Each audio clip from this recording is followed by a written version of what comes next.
और उजाला हो जाए। सत्संग से सदा लाभ है, कैसे भी सत्संग किया जाए। एक महाराज जी बताते थे, कई बार उदाहरण देके बताते थे कि कैसे भी किसी भी प्रकार से सत्संग में चला जाए ना आदमी, तो उसका कल्याण हो जाता है। और एक बात अगर निश्चय पूर्वक मान ले, एक बात संतों की मान ले, तो जीवन बदल जाता है। जीवन कैसे बदलता है, एक कहानी सुनाता हूँ। किसी को नींद तो नहीं आ रही? देखो जगा दो, कहानी से बात समझ में आ जाएगी। एक चोर था, उसका देखो कैसे जीवन बदल गया। एक ही दिन में जीवन बदल गया। भक्तमाल में आती है ये कथा। एक चतुर्भुजदास जी संत थे, वृंदावन के संत थे, राधा वल्लभीय संत थे। राधा वल्लभ जी का जो प्रचार प्रसार खूब हो रहा है अभी, प्रेमानंद जी महाराज खूब राधा वल्लभ लाल का प्रचार कर रहे हैं वृंदावन में। एक ठाकुर जी हैं राधा वल्लभ लाल जी, तो उनके जो प्रकट करने वाले थे श्री हित हरिवंश महाप्रभु, उन्हीं के शिष्य या उनके शिष्य के शिष्य थे चतुर्भुजदास जी। और वो जगह जगह जाके प्रचार प्रसार करते थे, भगवान राधा कृष्ण की भक्ति का, भगवान के गुणों का गान करते थे। पहले के लोग क्या होता था, रणजीत सिंह जी जगह जगह अलग जगाते थे, संत लोग घूमते रहते थे जमात लेकर के, खूब संतों की जमात के साथ गांव गांव में जाते, चिताते। और जिस गांव में संत जाते, लोग बड़े प्रेम से उनकी बातें सुनते। पर कुछ ऐसे लोग थे, कुछ ऐसे देश थे जो संतों को जानते नहीं, मानते नहीं, संतों को देखते उनकी निंदा करने लग जाते। बोले मोड़ा ऐसे ही है, मुफ्त का खाते हैं, इनको कोई काम धाम तो है नहीं, बस बातें बनाते। ऐसे भी लोग आज भी मिल जाएंगे, सब जगह होते हैं। कलयुग में खूब लोग होते हैं, सत्संग नहीं करते, निंदा करते हैं संतों की। पर जो सत्संग करते हैं उनको मालूम पड़ता है सत्संग में क्या आनंद है, क्या रस है। तो धीरे धीरे प्रचार होने लगा उधर एमपी में। और गोंडवाना क्षेत्र था, अब आजकल उसका नाम बदल दिया होगा पता नहीं। तो उस इलाके में ग्वालियर के आगे उस तरफ जंगली लोग के, जंगली देश के लोग, जंगल जैसा मतलब भूत प्रेत जैसी दशा लोगों की, कमावे खावे, लड़ाई झगड़ा कर ले, हो हल्ला करे, शराब पी ले, ऐसे ऐसे लोग सब जगह मिल जाते हैं आजकल। तो उस समय भी ऐसा ही था। तो वहाँ पर जा कर के वो सत्संग कर रहे, सत्संग की बातें जब लोगों को समझ में आने लगी तो बहुत अच्छा लगा। और लोग धीरे धीरे जो है, महाराज जी का खूब प्रचार हो गया। बोले आप इसी इलाके में रहो, यहीं सत्संग किया करो। अब कभी किसी गांव में, कभी किसी गांव में उनका सत्संग होता, उनकी कथा होती रहती थी। तो एक जगह उन चतुर्भुजदास जी की कथा हो रही, और सुबह मान लो जैसे 9 बजे से 12 बजे तक एक पीरियड कथा का, फिर 3 से 6, ज़्यादातर ऐसे ही कथा होती थी। अब आजकल क्या हुआ, कथा का भी समय कम हो गया, लोग क्या सुबह जल्दी आते नहीं। वृंदावन में तो हमारी कथा होती है तो सुबह 8:30 से 11:30 बजे तक, सुबह 3 घंटे हम कथा करते हैं, क्योंकि वहाँ कहीं जाना आना है नहीं, कोई बस से लोगों को आना है नहीं, भोजन प्रसाद भी सब वहीं। ये जो कल जीवन सिंह जी आए थे मास्टर साहब, तो इन्होंने 2-1 बार कथा कराई। तो क्या है कि वहाँ पर 8 बजे तक कलेवा वगैरह करके हम 8 बजे शुरू कर देते, 8 साढ़े 8 तक शुरू कर देते कथा, फिर 11:30-12 बजे तक चलती, फिर 12 बजे से 2 बजे तक सब लोग प्रसाद वगैरह पा के तैयार हो जाते, 2-2:30 बजे फिर शुरू कर देते हम, फिर 6:30-7 बजे तक चलती, क्योंकि वहाँ कहीं जाना आना है नहीं, प्रसाद वहीं पाना। तो दोनों टाइम में लगभग 7.5-8 घंटे कथा हो जाती। अंतिम दिन तो क्या हुआ, इतना आनंद आता रहा, 9 बज गई कथा में, रात के 9 बज गए, 3 बजे से शाम को 9 बज गए। बीच में थोड़ा 5-10 मिनट की छुट्टी दे दी, और जिसको बाथरूम वगैरह जाना जाके आ जाते। इतना आनंद आता, क्योंकि वहाँ कुछ और बड़े प्रेम से सुनने वाले, कोई प्रपंच नहीं, कोई लेना देना, और पानी वानी पीना, चाय पीना, ये कुछ नहीं, बस समय पे लोग प्रसाद पा के अपने बैठ जाते हैं।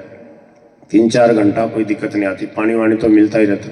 तो क्या है कि जब शांति से सत्संग सुनते हैं तो इतना आनंद आता है। कल कह रहे थे, मेरे कमरे में भी आए, बोले बहुत आनंद आया उस कथा में, बहुत आनंद आता है। बोले हम तो कथा से पहले आके बैठ जाते, पूरी कथा होने पे ही उठते थे। तो जो सत्संग का रस जानता है वो सत्संग से लाभ ले लेता है। अब वो चतुर्भुजदास जी संत जो है वहाँ कथा कर रहे थे, और एक दिन क्या हुआ, वो जो उसके पास में जो शहर था, उस शहर में सुबह सुबह जो व्यापारी लोग आए अपने, उन्होंने दुकान वगैरह गल्ले वगैरह खोले। और एक व्यापारी जो था उसके पास में कोई सुबह सुबह आया, कुछ चीज़ वगैरह वस्तु लेके गया, तो 200 रुपये उसके वापर गए सुबह सुबह। 200 उस समय चांदी के रुपये चलते, बहुत बड़ा कोई व्यापारी होगा सोने चांदी का। तो वो रुपये की थैली जो है उसने रख रखी है ऐसे। व्यापारी होते ना, अपनी गद्दी लगा के बैठते हैं, दुकान खुली रहती है। चोर जो होता बड़ा तेज होता है, उसको दौड़ने में उसको तेजी होती है, दौड़ना आना भी चाहिए चोर को, वो पहले से अभ्यास कर लेते हैं। अब क्या किया उसने, देखा ये मोटा सा बढ़िया है, तो दौड़ पाएगा नहीं, और ये थैली रखी है। वो घूम रहा था चोर, सुबह सुबह घूम रहा। अब वो जैसे ही 8-1 बजे दुकान खुली, 8 साढ़े 8 की बात थी, और दुकान वाले भी दुकान खोल रहे थे, कोई ने खोल ली थी। अब क्या किया, उस चोर ने देखी ये थैली है रुपयों की, तो उसने झट उठाई, तुरंत दौड़ गया। अब वो बढ़िया बोला, मेरा रुपया ले गया, रुपया ले, चोर ले गया, मेरे सामने ले गया, उठा के ले गया। तो और भी मोटे मोटे जो सेठ साहूकार थे बोले पकड़ो पकड़ो, वो कितना दौड़ेंगे, उनसे दौड़ा गया नहीं, भाग गया वो चोर। अब वो हल्ला करते रह गए। अब पीछा किया उन्होंने, बोले तो गया उधर गया, 1-2 आदमी जाओ कोई जो दौड़ सकता। वो दाएं पीछे गया, बोले हम आ रहे हैं, पीछे से आ रहे हैं, हम हाकिम को लेके आ रहे हैं, तुम देखो किधर जाता है।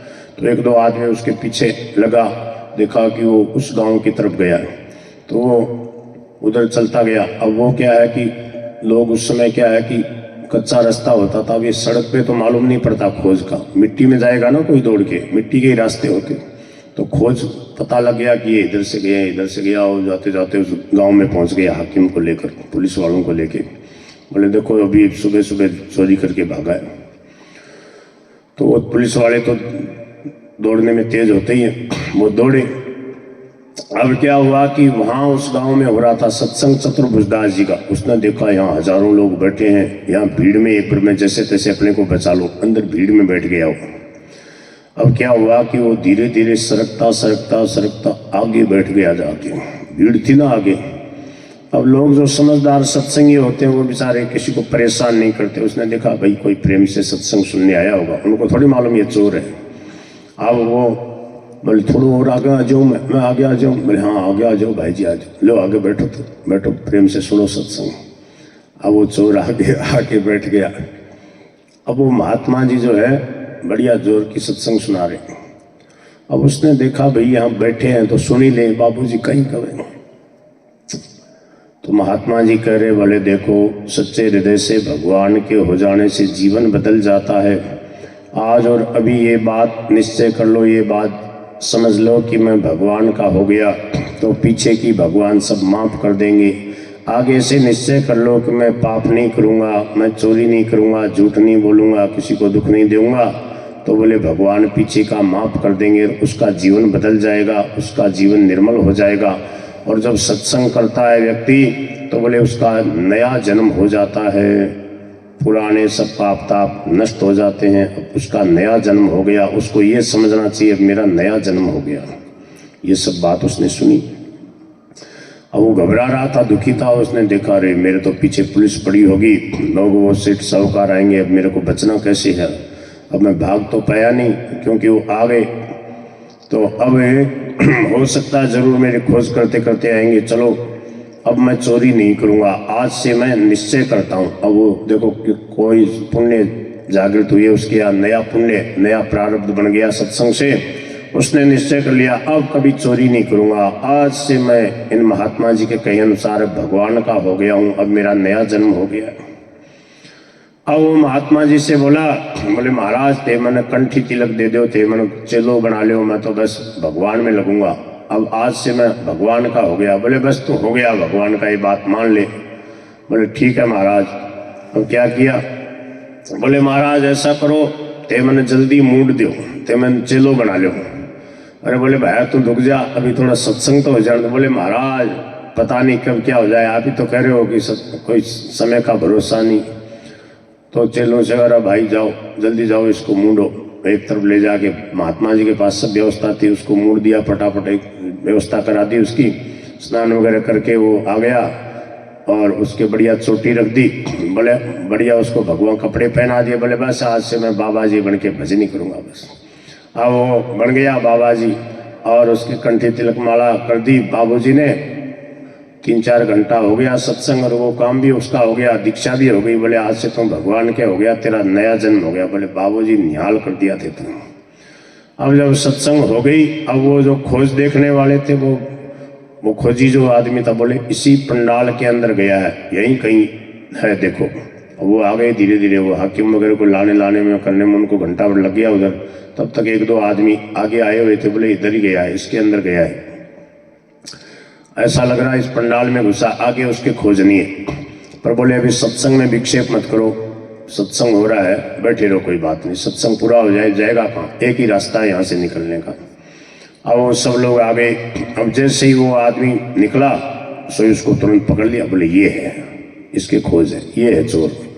उस सेठ ने कहा, बोले बाबा जी तो नहीं था, चोर था। और बोले इसने मुंडन करा लिया, बड़ा तेज निकला ये तो, देखो इसने चोटी रखवा ली और इसने कंठी माला ले ली, तिलक कर दिया। बोले यही है, पकड़ो इसको। उसको पकड़ लिया, उसको ले गए हाकिम के पास न्यायालय में। बोले ये है चोर। उससे कहा कि भाई तूने सेठ का माल चुराया, तूने चोरी करी, तू चोर है। बोले नहीं मैं चोर नहीं। बोले तूने चोरी करी। बोले मैंने जीवन में चोरी नहीं करी। ऐसे बोला जोर से। बोले मैंने कभी चोरी करी नहीं, क्योंकि उसको दिमाग में बैठ गया कि मेरा नया जन्म हो गया, अब जब से कंठी तिलक ली तब से तो चोरी करी नहीं। अब वो हाकिम ने देखा इतने जोर से बोल रहा है साधु के वेश में। हाकिम ने उस सेठ को धमकाया है, बोले तुम, तेरे को बाबूजी मिला, संत को पकड़ के लाया है, बेचारे ने जीवन में चोरी नहीं करी, इतने जोर से करा। बोले महाराज ये नाटक बना रहा है, ये बिल्कुल चोर है, जीवन की क्या अभी 2-4 घंटे पहले चोरी करी है इसने, इसको पकड़ो, फांसी दो, इसको दंड दो। तो हाकिम ने कहा भाई बात क्या है, तूने चोरी नहीं करी? बोले ना। तो बोले चलो हमारे यहाँ पर परीक्षा होती है, सांच पे आँच नहीं है। बोले ले आओ भाई, एक लोहे का इतना बड़ा गोला बढ़िया गर्म करके, लाल लाल करके, और पीपल के 2.5 पत्ते और कच्चे सूत में उसके हाथ पे बांध के उसके ऊपर रखा जाता था वो लोहे का गोला। बोले सांच पे आँच नहीं, अगर तो सच्चा है तो तेरे को ये अग्नि नहीं जलाएगी, 7 कदम चल के तो इसको डाल देना। कहा ठीक है रख दो। अब उसने सच्चे हृदय से भगवान को याद किया, कहे प्रभु हे पतित पावन, मैं जैसा भी हूँ पापी हूँ, परंतु मैंने उन संत के कहने से बात मान ली है, अब मैं चोरी नहीं करूँगा। प्रभु मैं आपका हो गया हूँ, जैसा हूँ आपका हूँ। तो क्या हुआ, रख दिया उस पर पीपल का पत्ता, न वो धागा जला न पत्ते जले, और 7 कदम आगे चल के उसने फेंक दिया। तो स्वामी जी महाराज कहते थे जहाँ वो पड़ा ना वो गोला लो का, वहाँ की पृथ्वी जो है काली हो गई, मतलब पृथ्वी पे चिन्ह हो गया, इतना तेज गर्म था।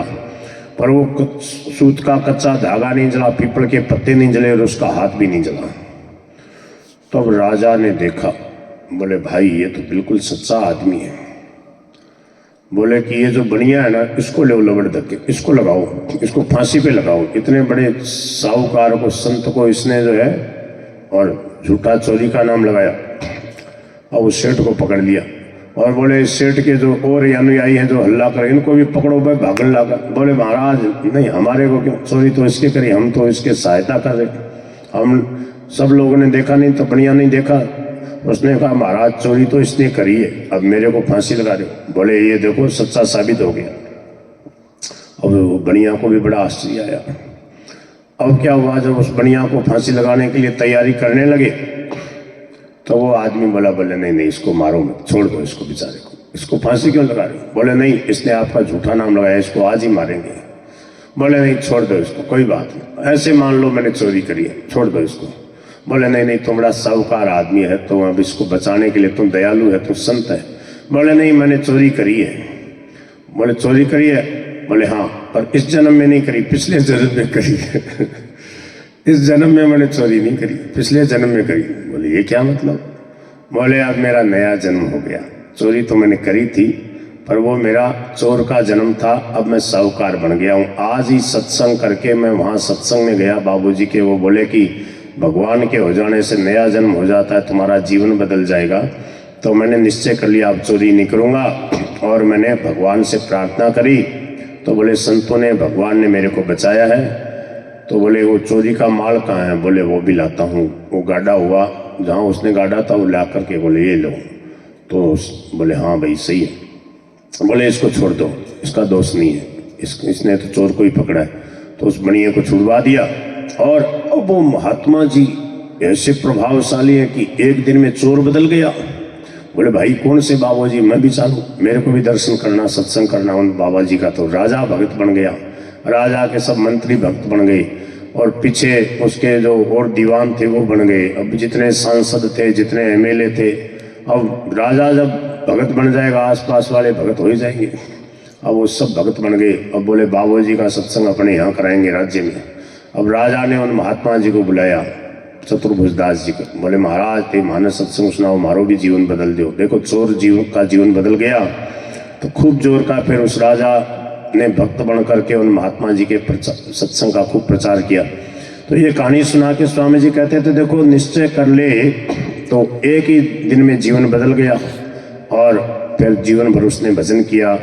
तो महाराज जी कहते थे कि बहुत जल्दी से जल्दी कल्याण हो सकता है। भीतर से निश्चय कर ले कि आज से प्रभु आपका हो गया हूँ, आपका नाम लूँगा, आपका भजन करूँगा, तो जीवन बदल जाता है। बोलो भक्तवत्सल भगवान की।